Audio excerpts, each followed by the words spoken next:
SIR પ્રક્રિયામાં enumeration form ભરવાની છેલ્લી તારીખ હતી 14 ડિસેમ્બર. તો એઝ અ મતદાર હવે આપણે શું કરવું, what is the next step, એના વિશે આજના વિડીયોમાં 3 મહત્ત્વના મુદ્દાઓ પર ચર્ચા કરશું. નંબર 1, તારીખ 19 ડિસેમ્બરે જે ડ્રાફ્ટ એટલે કે કામચલાઉ મતદાર યાદી પ્રસિદ્ધ થઈ, એ યાદીમાં તમારું નામ તમે ક્યાંથી અને કેવી રીતે જોઈ શકશો એ વાત કરશું.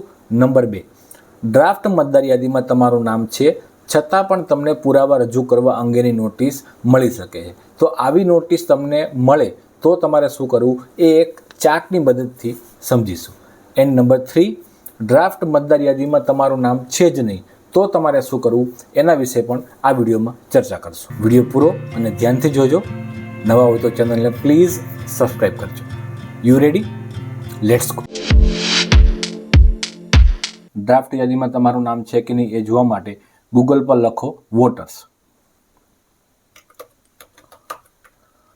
વોટર્સ કરીને સર્ચ કરો એટલે પેલી જે વેબસાઇટ આવે છે voters.eci.gov.in, આ ઓફિશિયલ વેબસાઇટ છે. આના ઉપર ક્લિક કરો. આ વેબસાઇટ આવે. આમાં થોડું તમે નીચે સ્ક્રોલ ડાઉન કરશો એટલે search your name in water list, આના ઉપર ક્લિક કરવાનું એટલે બીજી ટેબ ઓપન થશે. અગર તમારી પાસે મોબાઈલ છે તો તમે મોબાઈલથી પણ આ વેબસાઇટ ખોલી શકો છો અને તમારું નામ તમે સર્ચ કરી શકો છો. ચૂંટણી કાર્ડ નંબર તમે નાખી દો, પછી રાજ્ય સિલેક્ટ કરવાનું આપણું ગુજરાત, અને પછી જે આ કેપ્ચા છે એ એન્ટર કરવાનો. એન્ટર કરીને સર્ચ કરશો તમારી બધી ડિટેલ આવી જશે. તમારું ચૂંટણી કાર્ડ નંબર, તમારું નામ, તમારા સંબંધીનું નામ, તમારો વિધાનસભા નંબર, તમારો ભાગ નંબર અને એ ભાગમાં તમારું નામ કયા ક્રમ પર છે એ પણ આ બધી ડિટેલ આવી જશે. અગર જો તમારું નામ ડ્રાફ્ટ યાદીમાં નથી તો તમે જ્યારે તમારો ચૂંટણી કાર્ડ નંબર અહીંયા એન્ટર કરશો અને સ્ટેટ તો સિલેક્ટ કરેલું જ છે ગુજરાત, અહીંયા કેપ્ચા નાખશો અને સર્ચ કરશો એટલે આવો ઓપ્શન આવશે, નો રિઝલ્ટ ફાઉન્ડ. આનો મતલબ એમ કે ડ્રાફ્ટ SIRની જે ડ્રાફ્ટ મતદાર યાદી છે એમાં તમારું નામ સામેલ કરવામાં આવેલ નથી. જો તમારે તમારા પૂરા ભાગની મતદાર યાદી અગર ડાઉનલોડ કરવી છે તો એ પણ તમે કરી શકો છો. એના માટે સેમ વેબસાઇટ છે, પણ આ જે સર્ચ યોર નેમ છે એની એક્ઝેક્ટ નીચે ડાઉનલોડ ઇલેક્ટોરલ રોલ, આના ઉપર ક્લિક કરવાનું એટલે બીજી ટેબ ઓપન થશે.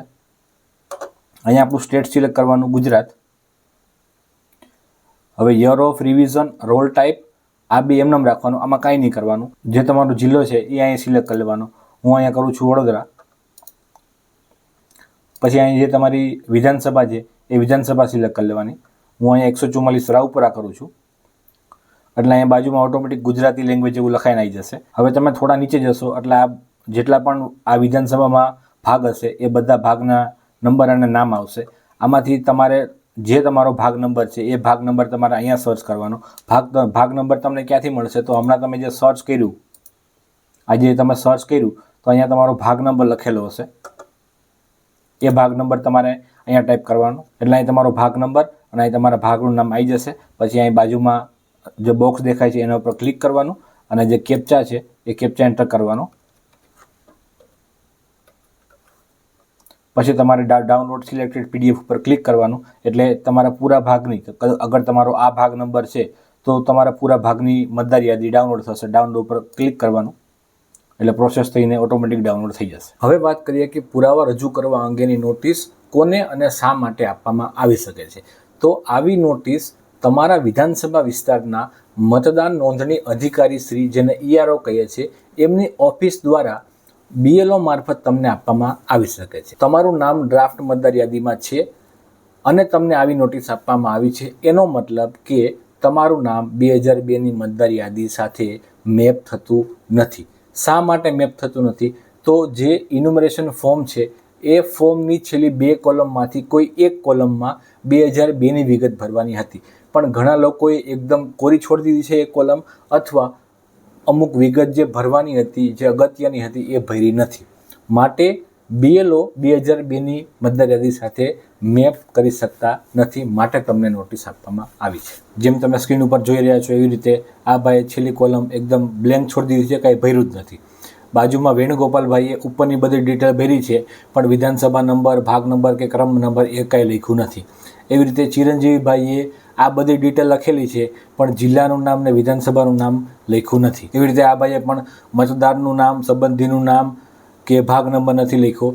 સુલોચનાબેને બધી ડિટેલ ભરી છે પણ બધી ડિટેલ ભરી છે 2025ની, ખરેખર ભરવાની હતી 2002ની. જો તમે તમારા ફોર્મના છેલ્લી 2 કોલમમાં આ ટાઈપની અધૂરી અથવા તો વિગત ભરી જ નહીં હોય તો તમને નોટિસ આપવામાં આવી શકે છે. જો તમને આવી નોટિસ આપવામાં આવતી નથી then you are very lucky. એનો મતલબ એમ કે તમારું નામ 2002ની મતદાર યાદી સાથે મેપ થઈ ગયું છે અને તમારે કોઈ ડોક્યુમેન્ટ આપવાની જરૂર નથી. અને જો આવી નોટિસ તમને આપવામાં આવે તો તમારે કયા કયા પુરાવા રજૂ કરવા, હવે એના વિશે વાત કરીએ. આ નોટિસ મળ્યા પછી કોને કેટલા અને કયા કયા પુરાવા આપવા એના માટે જન્મ તારીખના આધારે આને 3 ભાગમાં વહેંચવામાં આવેલા છે. જો તમારો જન્મ થયો છે 1 જુલાઈ 1987 પહેલાં તો તમારે કોઈ એક પુરાવો આપવાનો છે, તમારો પોતાનો.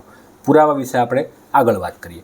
બીજા નંબર પર અગર તમારો જન્મ થયો છે 1 જુલાઈ 1987થી લઈને 2 ડિસેમ્બર 2004ની વચ્ચે તો ટોટલ તમારે 2 પુરાવા આપવાના છે. એક તમારો પોતાનો અને એક તમારા માતા અથવા તમારા પિતા, બંનેમાંથી કોઈ એકનો.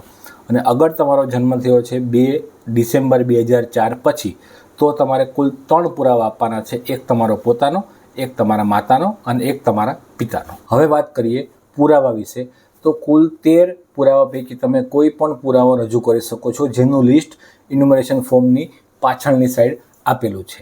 મેં અહીંયા એવા પુરાવા ધ્યાને લીધા છે જે ઓલમોસ્ટ એક પુરાવો બધા પાસે હોય. એમાં સૌથી પહેલું છે જન્મનો દાખલો. તો જન્મના દાખલામાં જન્મ તારીખ અને જન્મ સ્થળ બંને હોય.